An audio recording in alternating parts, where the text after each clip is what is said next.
Hello student, आज हम शुरू करने जा रहे हैं क्लास 9 इंग्लिश बुक कावेरी का दूसरा चैप्टर भारत आर लैंड, जो कि एक पोयम है।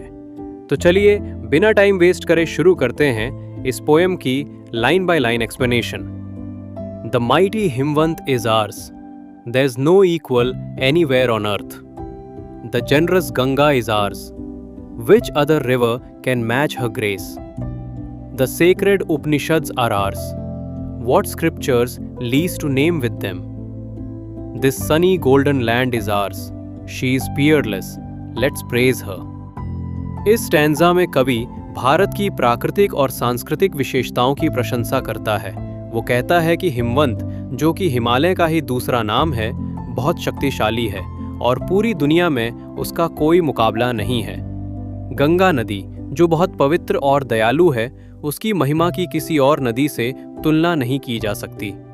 उपनिषद जैसे सेक्रेड अर्थात पवित्र ग्रंथ भारत की धरोहर है, जिनका कोई समान नहीं है। भारत को एक सुनहरी और उज्जवल भूमि बताया गया है, जो सबसे अलग और श्रेष्ठ है। इसलिए कवि हमें प्रेरित करता है कि हमें अपने देश की प्रशंसा करनी चाहिए और नेचुरल हेरिटेज पर प्राउड फील करना चाहिए। Gallant warriors have lived here. Many a sage has sanctified this land. The divinest music has been heard here, and here all auspicious things are found.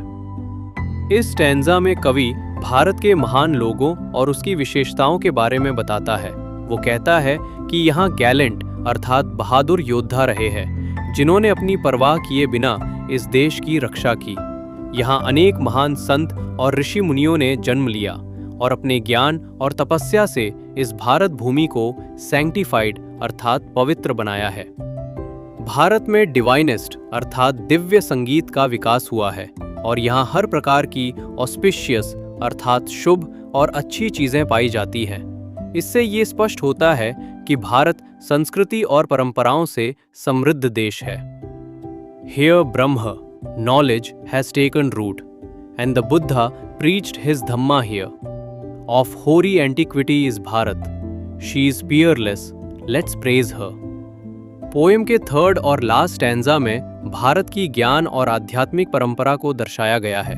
कवि कहता है कि यहाँ ब्रह्म ज्ञान, उच्चतम ज्ञान का विकास हुआ है। यहीं पर भगवान बुद्ध ने अपने धम्म का उपदेश दिया। भारत का इतिहास होरी एंटिक्विटी अर्थात अत्यंत प्राचीन और गौरवशाली है। इसलिए ये देश पियरलेस अर्थात अद्वितीय है और हमें इसकी प्रशंसा करनी चाहिए। अब जानते हैं इस पोएम के पोएटिक डिवाइसेस के बारे में। Mighty Himavant, generous Ganga, sacred Upanishads. इन सब फ्रेजेस में ट्रांसफर्ड एपिथेट पोएटिक डिवाइस है, क्योंकि इन सब में एडजेक्टिव नॉन लिविंग थिंग्स को डिस्क्राइब कर रहे हैं। Which other river can match her grace? और what scriptures else to name with them? में रेटोरिकल पोएटिक डिवाइस है, क्योंकि जब किसी क्वेश्चन के आंसर की ज़रूरत नहीं होती या उसका आंसर ऑटोमेटिकली नन होता है, वहाँ रेटोरिकल पोएटिक डिवाइस होता है।